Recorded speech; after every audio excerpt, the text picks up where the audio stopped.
Seems so winning. No. That was a couple nights ago. I came here to the 8:30 meeting instead, and I'm glad that when you like, let me just go there. Very short. Okay.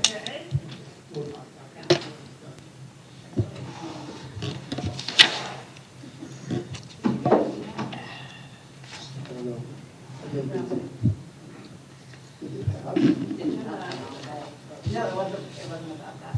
Okay.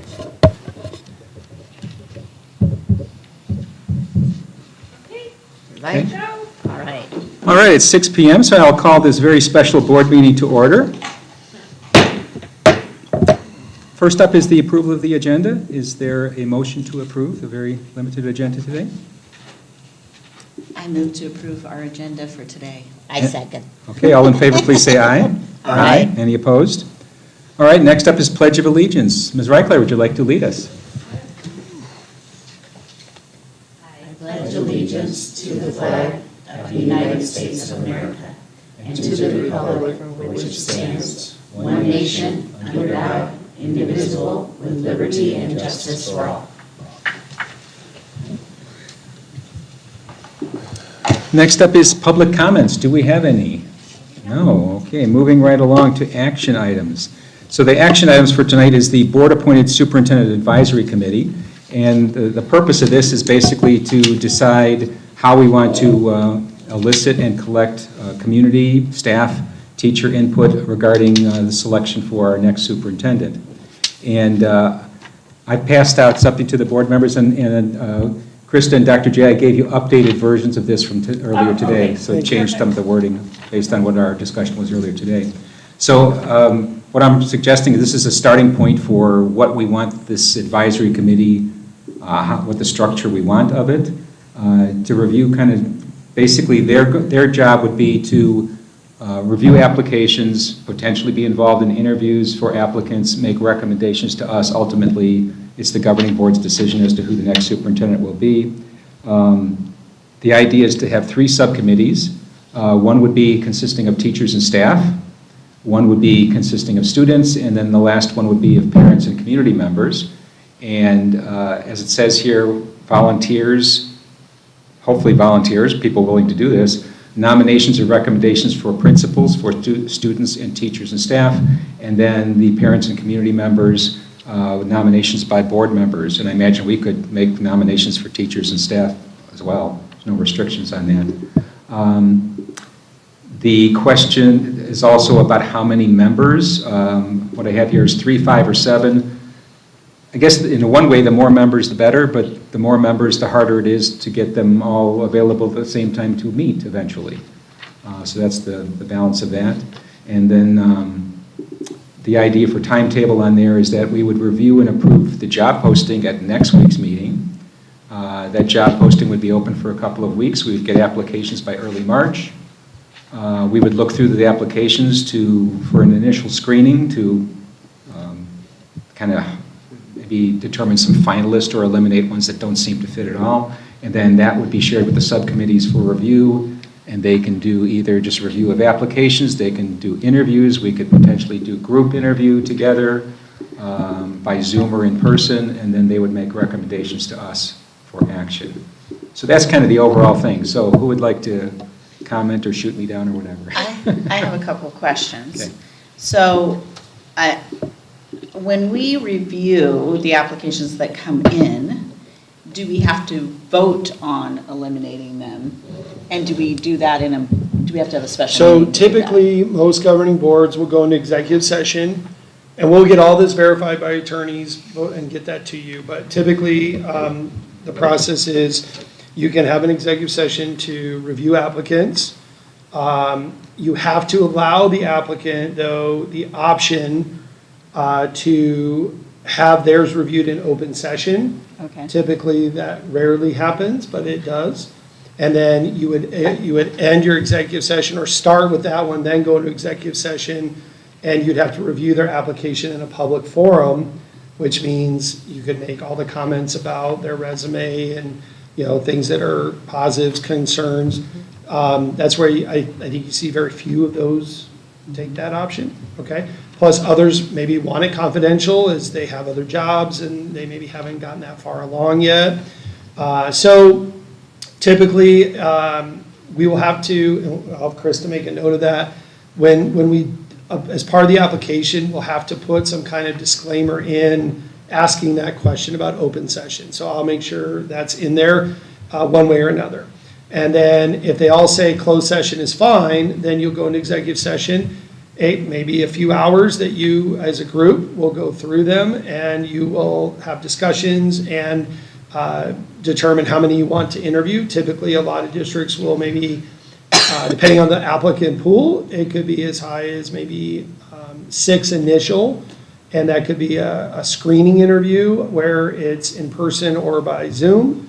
And there you could take from that experience plus your other documentation of notes and reduce down to 3, and then have those in person. And from there, you could either be done or have another finalist interview with the board. So depending on the structure, sounds like you're moving towards stakeholder groups. So maybe there you take their feedback and narrow the 3 down to 1 or the 3 down to 2 for a final interview with the board, and then the board makes that final call.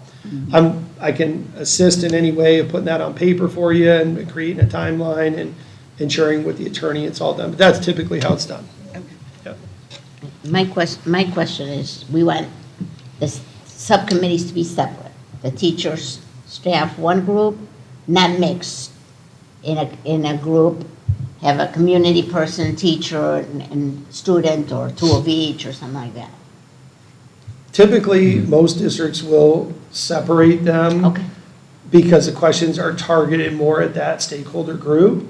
So staff's going to have their own questions they have.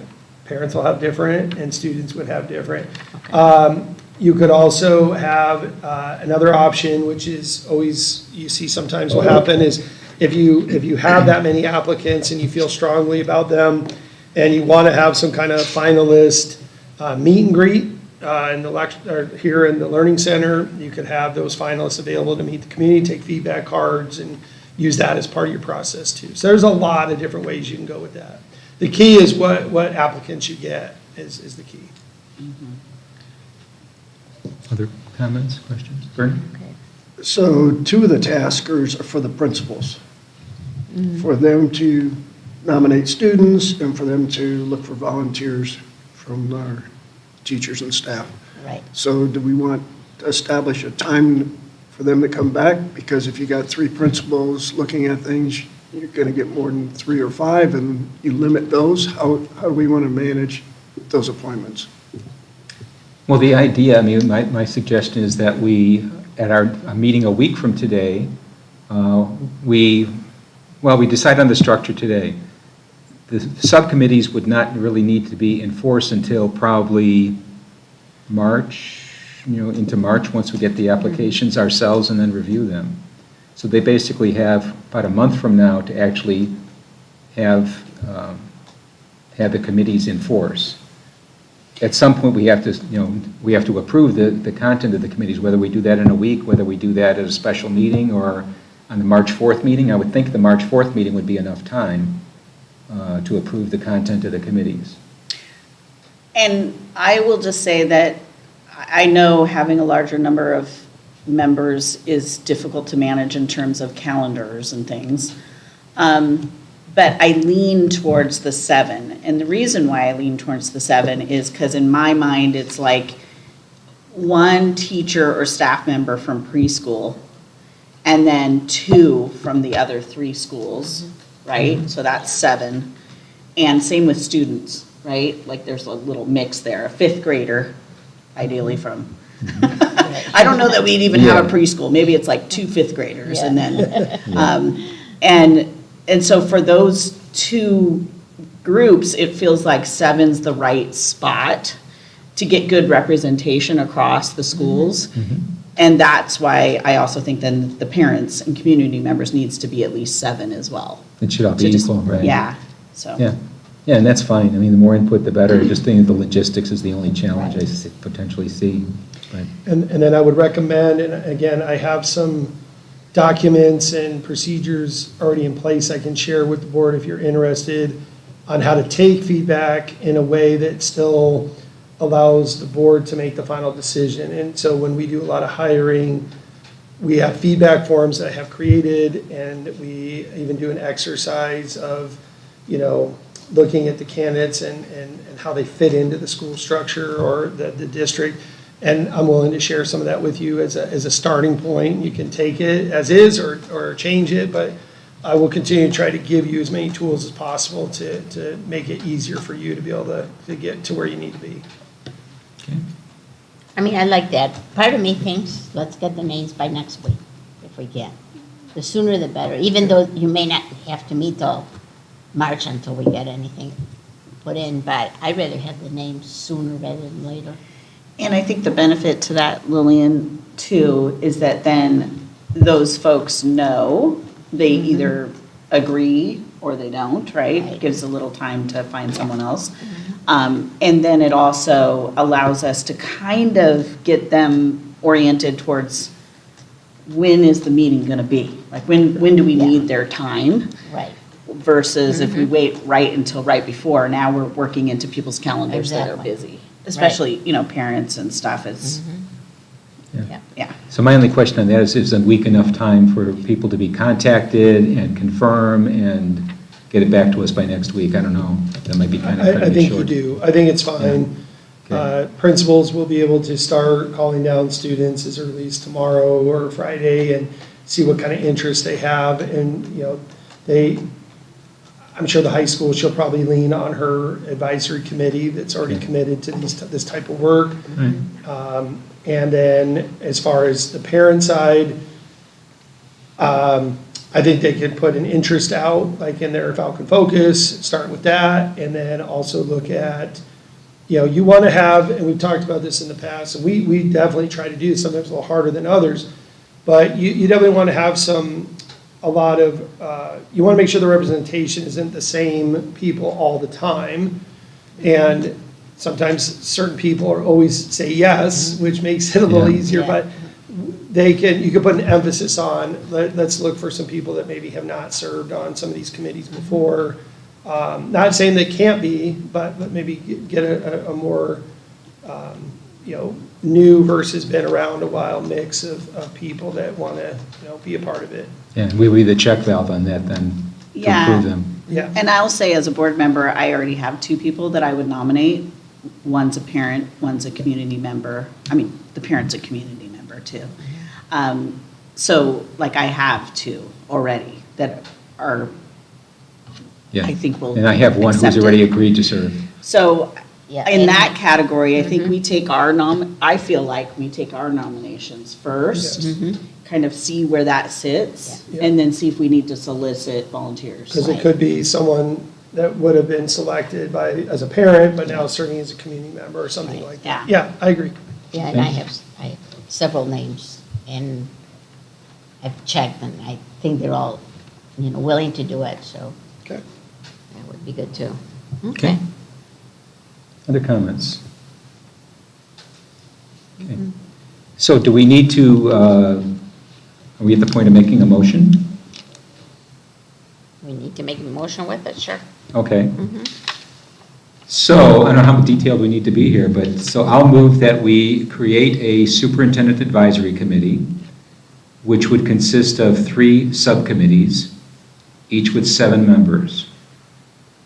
If possible. Ideally 7 members? Okay. Up to 7 members, we do up to 7 members? Yeah. Okay. The membership is subject to approval/appointment by the governing board.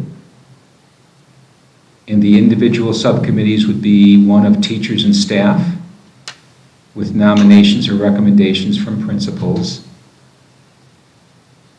Second would be students with nominations by principals, and the third would be parents and community members with nominations by board members.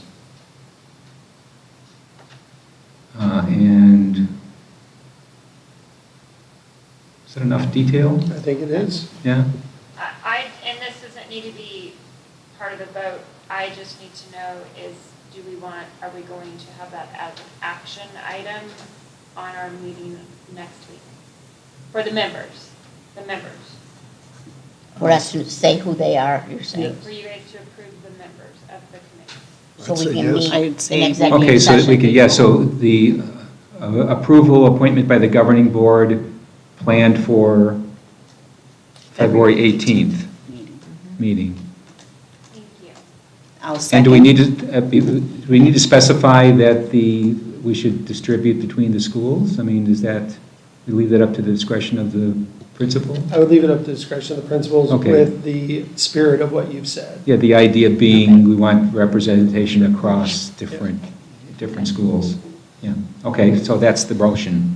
Do we have a second? I'll second. Okay, any discussion further? Otherwise, all in favor, please say aye. Aye. Aye. Any opposed? Okay, that motion passes. All right, next thing is information and discussion items, which is the superintendent search stakeholder survey, which we have, and Dr. J, you want to give some information for our brave attendees this evening? Absolutely.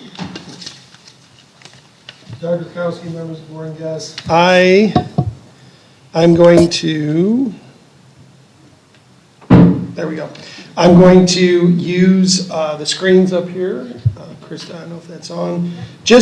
I'm going to be up here just to show the graphic representation of this for anyone watching or in audience. And I'll let you all run the discussion, and I will move to the next graphic. I'm not going to put up on the screen all the comments, because obviously that's personal. Lots of People them. wanted you to have those, there's a lot of them.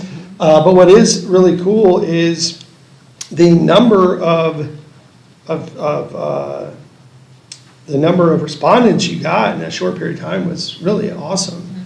And that's really good. Let me change my screen. This is Fountain Hills with snow, which is, Nice. I dream about that. It doesn't happen very often. Let's see here. We're dreaming about that up north now too, like we're not kidding. Okay, yeah. All right, so this is your first, we had 142 responses as of the time we ended the survey. And the first one was, what is your role? As you can see, you had 43.7% were current parents, 30.3% were staff members, 9.2% students, and 16.9% community members. And this is I believe your first question for you, Dr. Kowski, if you want to lead that. Yeah, so what factors do you consider when evaluating the success of a superintendent? So looks like there's a clear delineation with the top three: teacher performance and retention rates, financial management, and student academic proficiency. So not surprising. But the other ones have, community satisfaction is at the lowest, but still substantial number of responses there. Student discipline rates. So I think not surprising results. Any questions? Oh, looks good. No, I feel like that aligns with how I feel as well. The other thing I wanted to call out just from the pie chart is that I was really happy with the mix of responses as well. Not only the volume that we got in a short period of time, but it felt like that mix is kind of the right mix. Yeah. Right, Yeah. in terms of respondents. So Absolutely. it's not leaning heavily Right. a way that it shouldn't, so. Yeah. And From- students was a substantial amount Yes, too. it was. Yeah. That Yeah. was very good. From a research standpoint, you have very valid data and a good respondent rate, so that is very good. The second question is, what skills do you believe are the most essential for the next superintendent to possess? And one of the things we did with your approval was it's easy to pick them all, right? So we Yeah. wanted to get some data. So we asked the respondents to just pick up to 3, and so that gave you a little bit there. And as you can see, financial management was number 1, strategic planning 2, effective communicator, and innovative thinker were really tight for number 3. Yeah, and I think strategic planning has a lot to do with financial management, how we strategize for the decreasing enrollment and the decrease in funds that goes with it. Governing board relationship. I was is the surprised on logo. that That's, I was thinking the same thing. I'm so surprised. So they don't care if we get along, huh? All right, okay. I was surprised by that one. That kind of keeps with one of the comments that we had, But it's I like, think it's hard, because before I was on the board, Sure. I think it's hard unless you're in it to understand that the relationship, it needs to work a little bit or you aren't gonna get anywhere.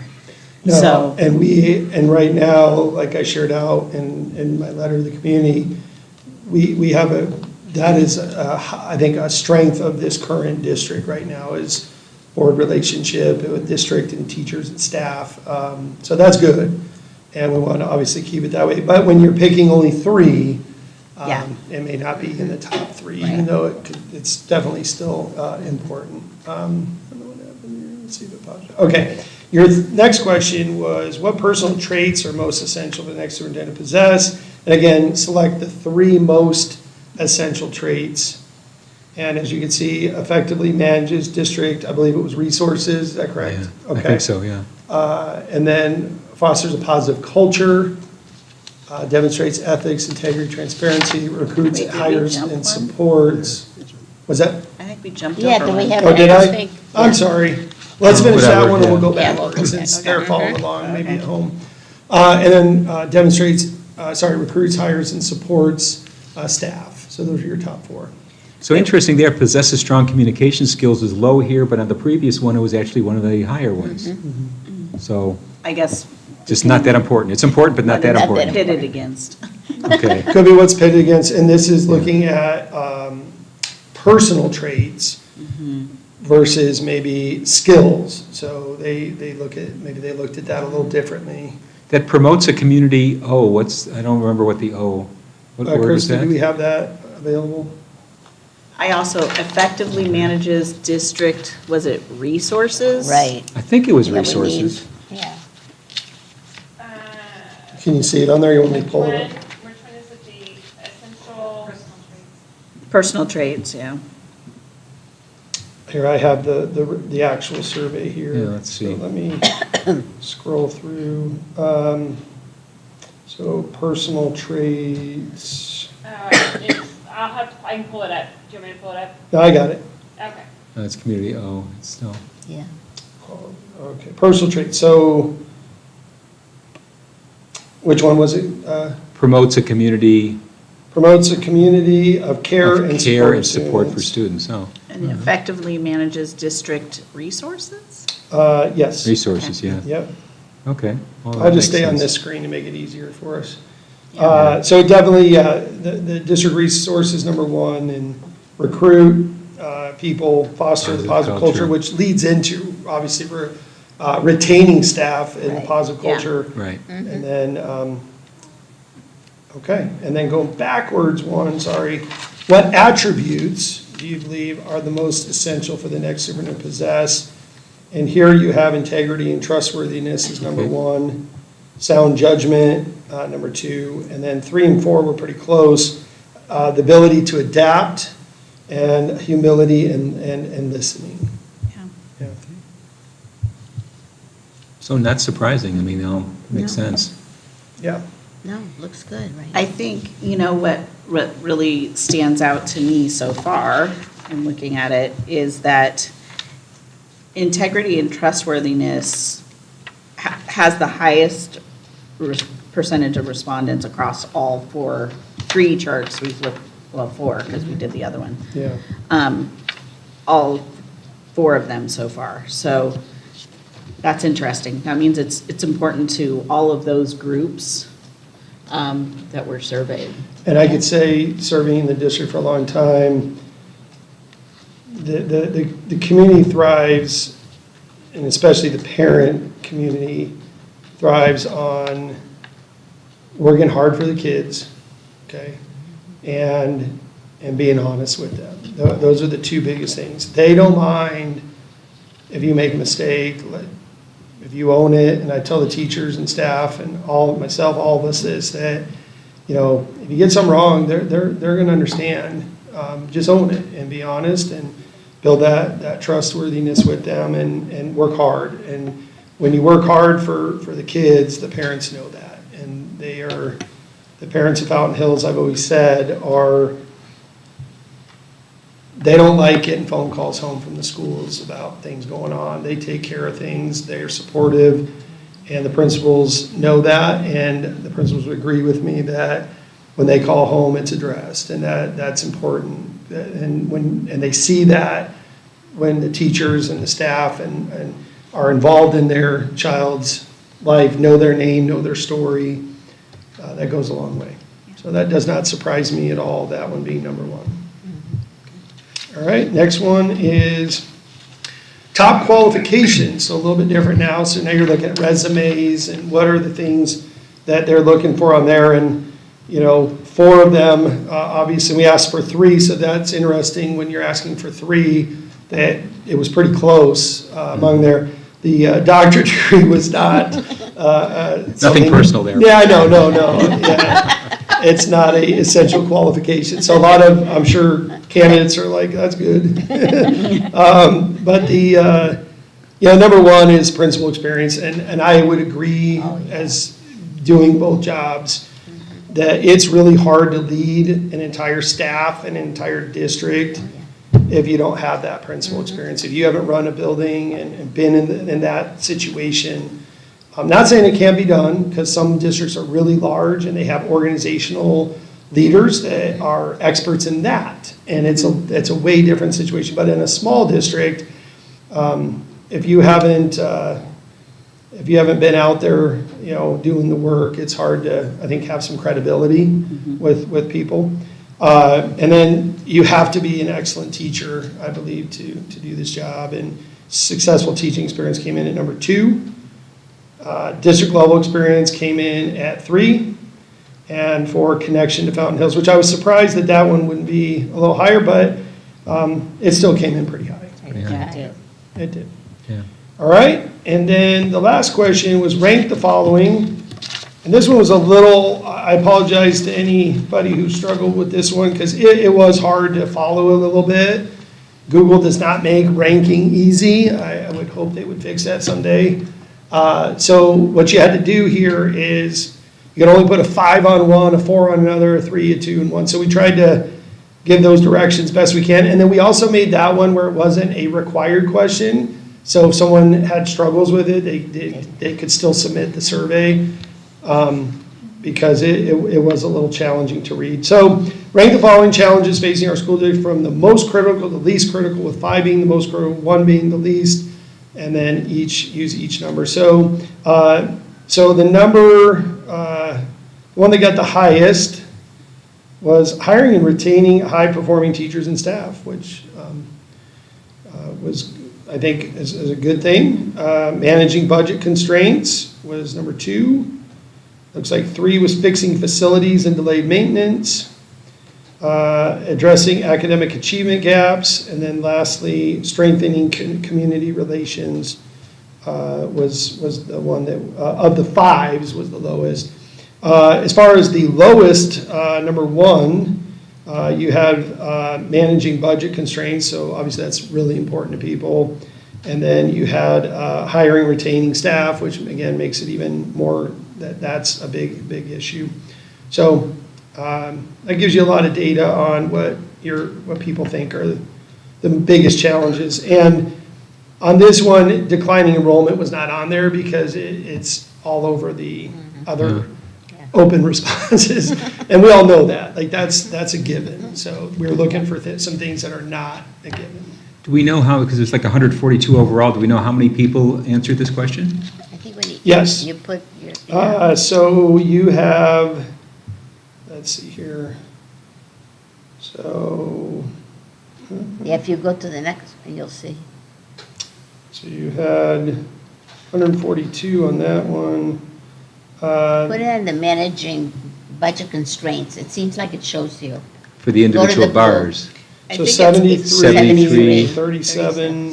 It's 110, 127. We got a couple math teachers in the room here. 127. 17, We're up to 127, 10, 137, 5. 142. That's everybody then. Yeah. Yes, everybody. So everybody everyone answered. did it. Okay. Oh, okay. Good. That's I mean, really- I didn't find it that difficult, although I was glad that there was an explanation about what is 5 Right. and what is 1. Because Well- you can reverse it. It just looks weird compared to what you typically do in a Google search. It was a question that is not a typical format. So let me put it that way. Not that it would be a challenge, it's more of, it's just not a typical format. And if you didn't do it right, it wouldn't let you go on, and so that's why I took the thing off. Yeah. Yeah. Okay? The so other that- thing I'll just call out is hiring and retaining high-performing teachers and staff is the highest ranked one. But you get addressing academic achievement gaps with that. You see what I'm saying? Correct. So, Yeah. I think that's telling there. If you want to win championships, you got to have the talent. Yeah. Absolutely. Yep. Okay, and then I will step aside here. If you guys want to talk any themes of the open-ended questions, that is a possibility, or if you want to keep those to yourself. Either way. I can start. Okay, go ahead. I mean, definitely, there was the declining enrollment as a theme. I think we predicted that would be the case. I think, also people are aware that other districts are closing schools due to declining enrollment and that kind of thing. So that was one theme. The other one that stood out to me was, our lack of funding is how I'll put it. And to manage the funding and the resources that we have diligently and well, and put the money in the right spot, those kinds of things kind of stood out to me. And then the third one would obviously be just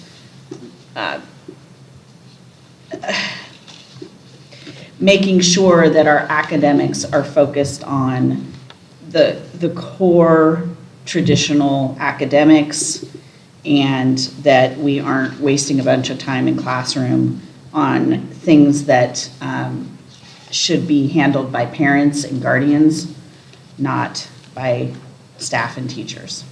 Those are the three that stood out to me. And with that last one, you wonder how much that's based on what people hear in the media about other Yeah. districts versus Yes. ours, because I don't think we really have that issue in our Yeah. district. If we do, it's incredibly well hidden, if it exists at all. And I think one thing to look at, Dr. Kowski, is that when you're asking that question, I think people are aware that this person could come from anywhere. Yes. And so I think that's why they're putting a lot of that information out to you. Yeah. And again, I would agree, I don't think it's a reflection of the district, because I don't hear that, and obviously you guys don't either. Yeah.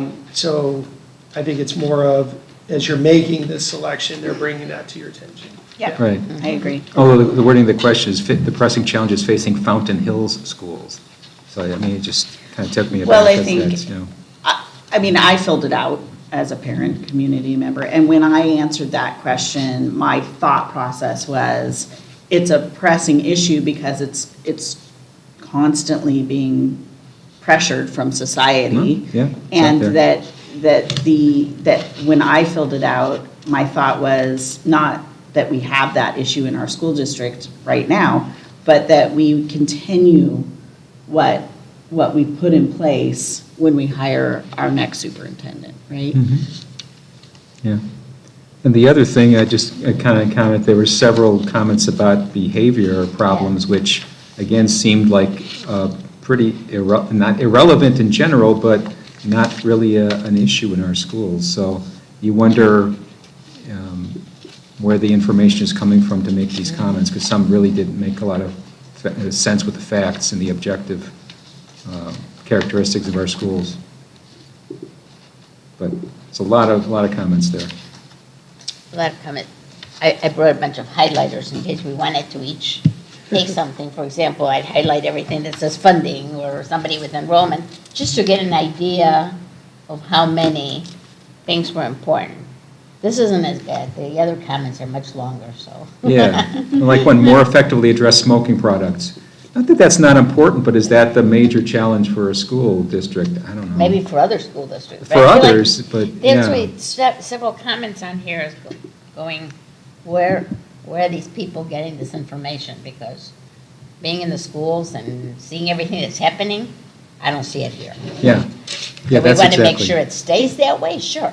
I think that we take general themes from the comments, and, I think so. and I would hope that our committees do as well, and we probably should instruct them to do that. You know, we shouldn't read too much into any one comment. But I will say, it would be an interesting exercise once we hire a superintendent to actually give them the survey.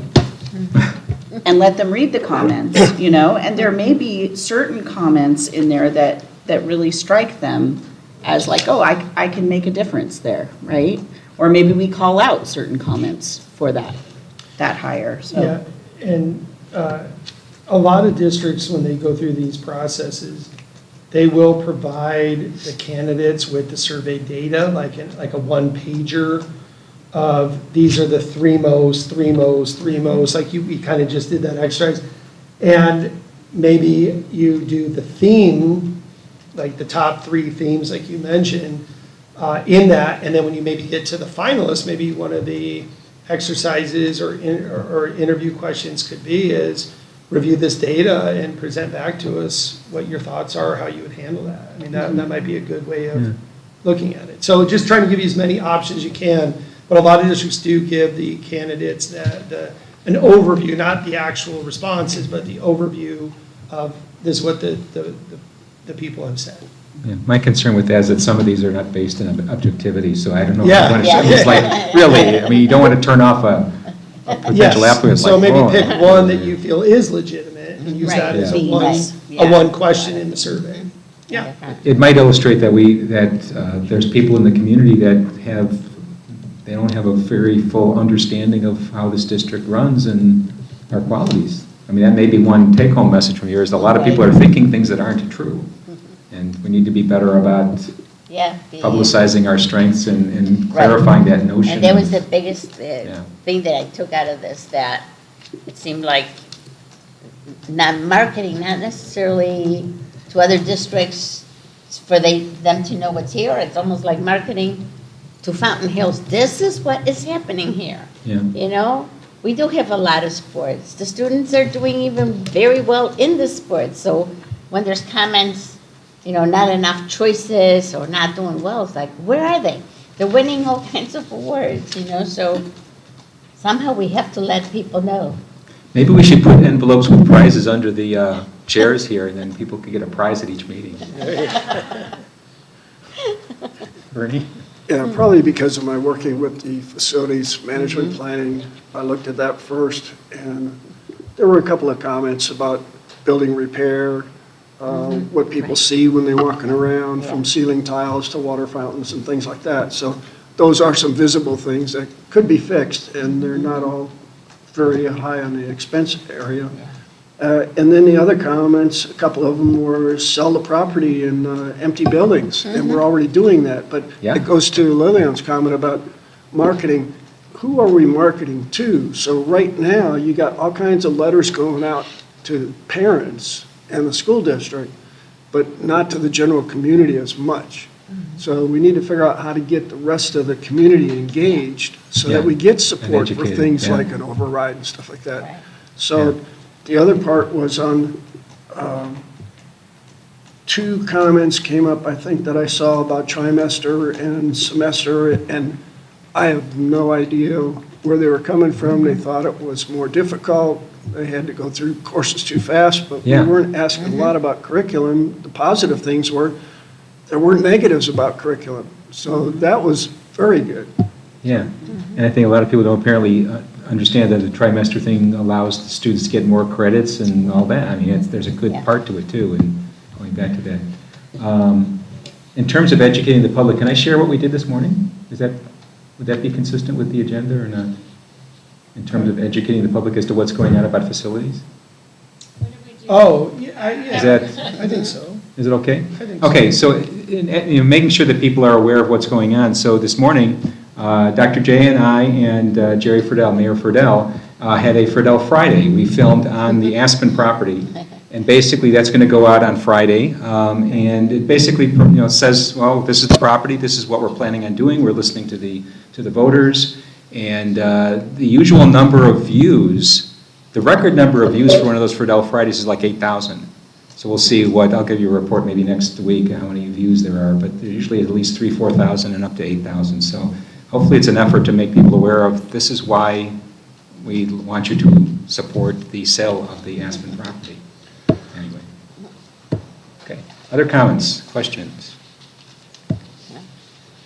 Okay. I do have one last question. Kane, are you aware that when boards put together advisory subcommittees, do they show all the comments to the subcommittee? No. They do a theme kind of, Okay. Yeah. or they just give the ranked stuff? Yeah, and I would think that even though it was anonymous, I think people would, I don't think they want, I would imagine people would expect it stays with the board asking for their feedback. And I think the themes are better because you have outliers either way. Yeah. in Yeah, survey and also, data. we're going to have students participating, and I think there's certain things in here that just, students don't need to be worried about.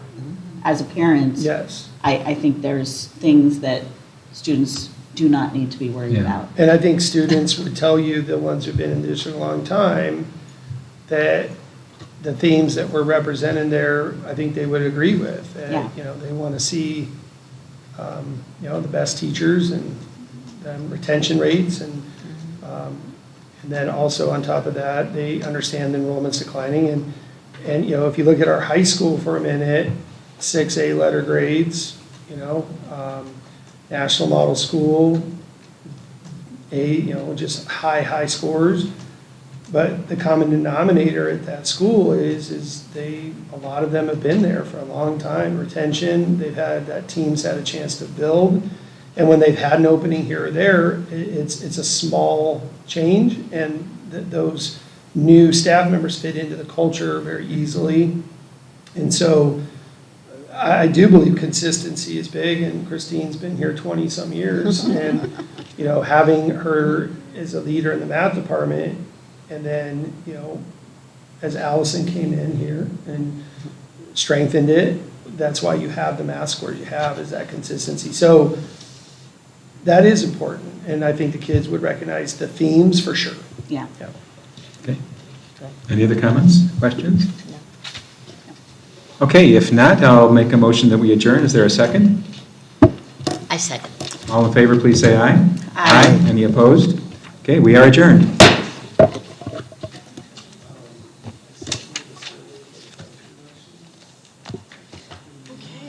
we have nothing to sign.